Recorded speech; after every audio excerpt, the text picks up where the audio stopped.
welcome back. Fubar here today. Joining me today is 44 Mag. Say hello, Mag. Hey, what is good, friends, and welcome back. Today we have an exciting topic. We're going to be talking about what me and 44 Mag feel needs to be added into Warpath, and you guys are free to add your comments and what your thoughts are and what you think needs to be added into Warpath down below. Of course, everyone, we know the Warpath needs to address the bugs that are within the game. There are so many, and it's annoying, but we're going to try keeping this positive.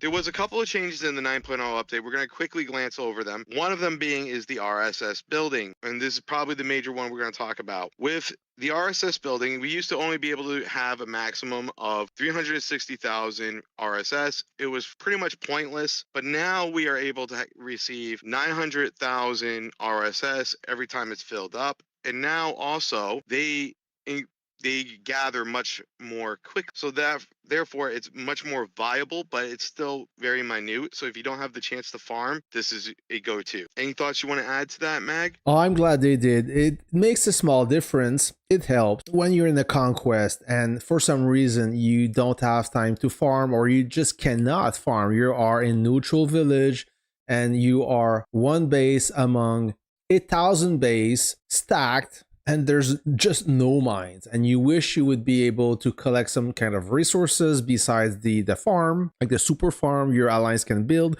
So at least those building, they help a little. I still believe it's a little bit too not enough. They should boost that a little bit more, just to help or support the players that are fighting, the one that support your alliance by fighting, defending, and committing in the conquest. So adding a little bit more resources would definitely help. You know, you have a problem when you have plenty of reserves, but you have no resources. You don't have any military funds, you don't have any steel or oil, then you are kind of screwed. I completely agree with you on that. So the very first big change we wanted to bring to you guys is PVE content. Warpath is amazing for the PvP content, but it's sorely lacking in the PvE content. Like we discussed in a previous video, Raven pretty much is a placeholder. It's in every single commercial, but you only really engage them when you're doing the Spy Catcher event, Paratrooper event, the campaign, and also in the sniper missions, which most people don't even play the sniper missions. I actually really just ignore the sniper missions. They're not really rewarding. And the only one that's really rewarding is the campaigns, Spy Catcher, and Paratrooper event. And I wish they would bring in more events like Spy Catcher and Paratrooper and add on to the campaign story, because that was a lot of fun for me. And the rewards there are amazing. What do you think, Mag? The sniping mission is awesome for me to poop on, and I'm just upset that you cannot get rid of this building. You want go out, shoo, get out, and you can't. You're stuck with that. I wish I would never install this building knowing that I couldn't get rid of it. As for campaign mission, I heard that Lilith was working on that. Maybe I was tripping, I don't know. We need more mission. I mean, they were kind of repetitive, but at least when your base was got burned or you didn't have anything to do, you could, I mean, at least enjoy those missions and collect a little bit more reward. And at some point, those missions were kind of hard, and you had to level your troops or either adopt a new strategy. I kind of miss those missions, to be honest. And as for the Raven, yeah, I mean, first of all, the Paratrooper, before it was challenging. You had to work together. The stronger base had to defend the weaker base, so you had to place your base accordingly. Now almost an empty base can survive, at least in my battleground. At my level, we have many strong bases, but if your base is 250 million up, you should be able to defeat those that paratrooper with only a few troops inside your base. So maybe they should, I don't know, increase the level, increase the reward. Spy Catcher, it's okay, but I mean, this is getting old now. Can we get something else? Can we get new content about Raven, new interaction about Raven? I feel like the Raven now, it's an afterthought. Anyways. So right back to it. The one thing I enjoyed most about campaign was when there was the narrative between the OG officers. Like I think it was like campaign chapters 1 through 5. Don't quote me on that. It's been a very long time since I've actually done the campaign because I finished mine really early. And it was the story of the legacy officers, how Death Adder became an officer in the game, how he changed over, and also like White Wolf's drive to go through and fight through, and then also Guardian of Truth and the relationship between Antonina Shevchenko and Eruptor was all explained in this story. And I wish they had done that with other officers, and maybe even add, like when they add on, only Gen 2 officers can be. And then when they add another section of chapters, only Gen 3 and so on, because that would actually provide a lot of use. And that would encourage players to invest in these officers. So I think that would be an amazing feature to add. Do you have an idea, or maybe an idea of what kind of mission or content they could introduce involving the Raven for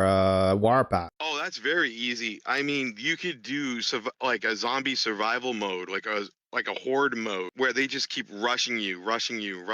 So which is different from Paratrooper because they just hot drop in, they all just attack your base. I'm talking like they stay and your reward increases and the difficulty increases until your base is destroyed. And it would be based on an individual level, not an alliance level. So Right. This is purely based off your growth. That would be really rewarding. Also, I mean, they could add this horde mode sort of into the L4, like we discussed in a prior video, where you're always being pushed by the Ravens, and now instead of PvP content, you actually have to work together to reach the let's use San Francisco or Moscow. Yeah, we'll use Moscow as the reference point. To reach the Kremlin, right? You have to work together. You have to all push together. Keep the map the same, but push together. And the one alliance that actually contributes the most towards that push, then the victor of Moscow. That would be very interesting, I think. Yep. And I also think that would help settle a lot of server disputes and develop more friendships, less toxicity as well. I would like to have zombie unit skins when you defeat certain level of zombie mode in Warpath. Anyway, so what else? Yeah. Next, you gotta agree with me, Mag, that there's a lot of underutilization of units. There's so much they can add on that these units can do. Let's use this as an example. A light tank in the United States military is known as an IFV, which is an infantry fighting vehicle. These vehicles actually can transport infantry across the field, and those infantry are known as mechanized infantry. So therefore, why not we run the risk / reward of having infantry being able to be loaded up in, say, a light tank and be able to be transported at the risk of the light tank being destroyed. And if that said unit is destroyed, then so is the infantry. I think that would be a very interesting feature. And also the ability to lay out traps in an L4 event, like tank traps or tank nests, as they used to call them, where they used to have where you had the ability to dig out little trenches and you could actually put your tank in there and it act as a firing position or a fortified position. And then also they could add, say, dragon's teeth in there where you could deploy dragons. Another thing that would be interesting would be if a lot of nowadays infantry is highly utilized in how would you put it, close quarter combat. So that means they would go in to a village or an urban area and secure that area, and then that would also act as a fortified position for infantry, and then the enemy has to deploy infantry to actually dislodge them from there. That would be very interesting, I feel, as well. What do you think? Those are good ideas. We talk about a little bit about the terrain. We know that the only city that is affected by this kind of feature is the weather in San Francisco, where when it rains or when there's bad weather, it's not a good idea to attack. However, there's nothing about the terrain itself, like the trees. You know, I'm going to put my main battle tank inside the forest. This could be a good way to hide troops when you're not moving, just like World of Tank. When you hide a armor inside forest or in the bush, when you don't move, you cannot be detected. Only when you move that you show visible. we could, I see this could be easily implemented in this game. We already have the landscape, we already have the forest. We could simply use it on a specific map, or maybe for all maps, all cities, where you can ambush enemy by leaving troops in a forest. That would bring a new dimension in the game. And you talk about bringing back the fogs. But now, guys, before you throw us rocks, I know that most of you don't like the fog and you're happy to not have the fog anymore in level 3 city. I think you have something interesting with fog. Yes, I do. And the fog, or aka fog of war, as I like to call it, I would think it should be implemented in L4 events, where it's a risk and reward. So if your alliance has to work together to clear the fog in order to find your opponents, and the risk there is them being shot down, but the reward is that you can actually find your opponent before they find you, and then strike them hard, strike them fast, and that will be your key to winning a battle. Knowledge is everything in this game and in everything in the world.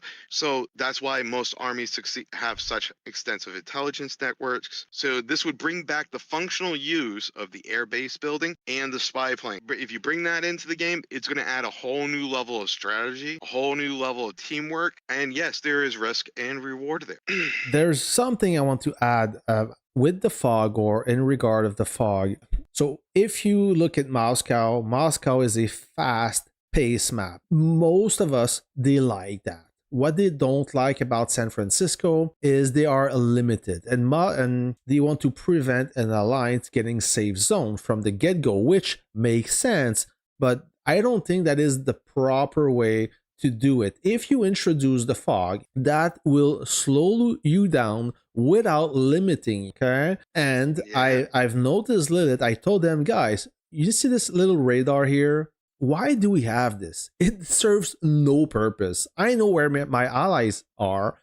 The blue needles, I can spot them, but the radar doesn't spot anybody else besides you or even your coalition. They cannot spot them.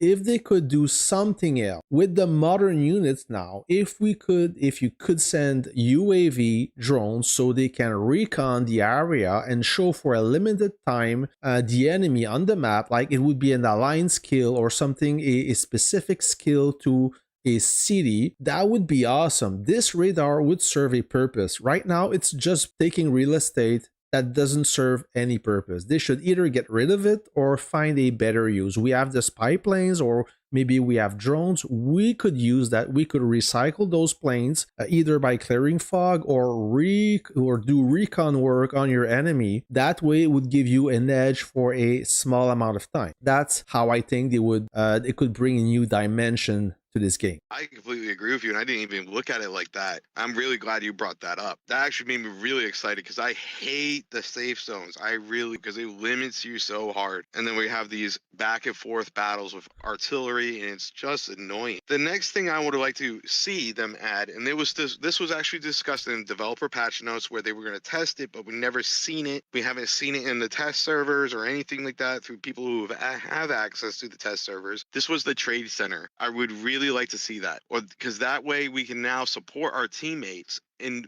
an economic. For example, say you hop servers, right, and you migrate, and you're waiting for your alliance that you want to join. So you join a smaller one so you don't miss an L4, and now you're in the restricted, so you limit it down a little bit, and then you may want to help some allies with RSS or other resources that you may have, and they can help you with stuff that you need. That I think would be hugely beneficial. Also, I would like to see a parts conversion system. Like if you had 3 of the same gold plus part or gold part, you can convert them to gold plus. I would be even comfortable if they put on a 10,000 gold price tag on that. I would be comfortable with that, because then we have a functional use for our parts other than just converting them into points and throwing them away. Yeah, parts or blueprint, it's a struggle. Even for me, a strong base, a strong account, even for whales, those blueprints besides the munition mechanician, it's hard to obtain them. They are rare. I understand the value behind that, but at one point,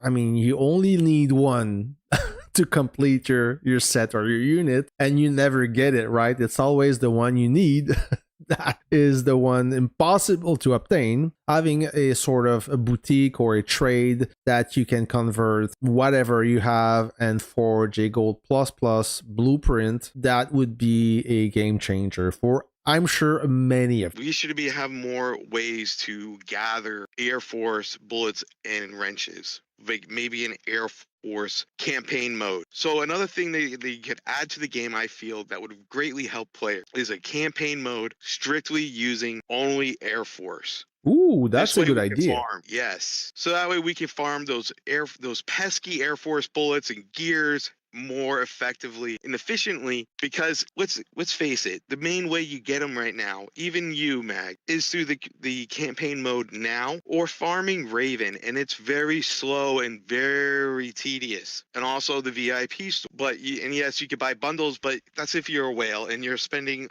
ridiculous amounts of money just to max a unit out, only to find out then you got to modernize it. This would give a very big quality of life change, and it will be fun and interactive to do. Yes, right now the campaign have some side mission for airplanes, but it's kind of like an afterthought. There's no dedicated Air Force campaign, which we should have specific mission for the Air Force bombing and gunning and strafing and fighting, dogfight, all that good stuff, either for legacy and modern units. That would be much appreciated. And if those missions would give us additional rewards for that Air Force, everybody would appreciate that, including myself, anyone, everyone. I mean, first of all, it's entertaining, it's new content, and second of all, the reward is there. The more rewards you have, but those rewards are made through grindings. I mean, all those whales may not be interested by that, but the casual player,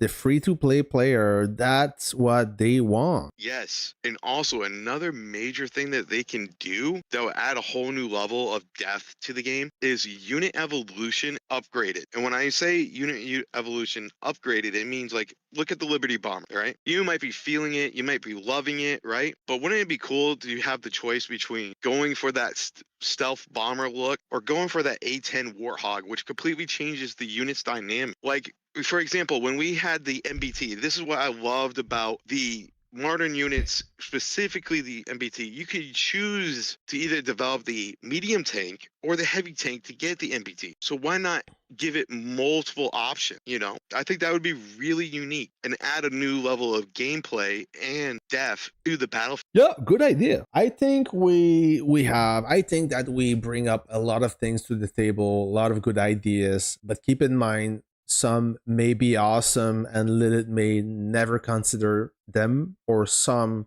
could be considered by Lilith, but it does take time to be introduced in the game. Don't give up yet. I think that Lilith is on the right way, but I think there's a few things that they could add into the game to push it to the next level. I mean, there's always room for improvement, but I feel like for the PVE content, it's lacking a little. Yes, they need to strike that balance.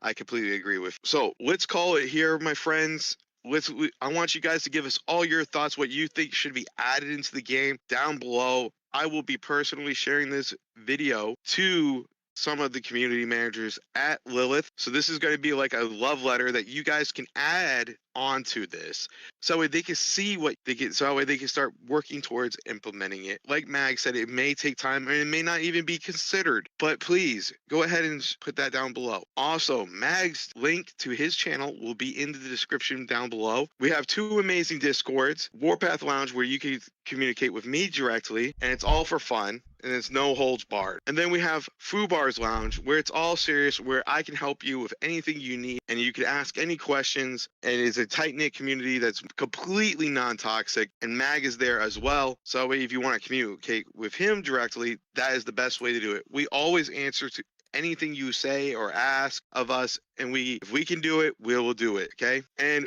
before we end this off, I would want to wish again a Merry Christmas and Happy Holidays, Happy New Year to everyone watching this. Please stay safe, please have fun, and enjoy your time with your loved ones. Okay. With that all said and done, this is Fubar. I got your 6. Peace. Anything you want to add, Mag? Enjoy your holidays, friends, and party on, have fun, see your family, and I'll catch you in the next video.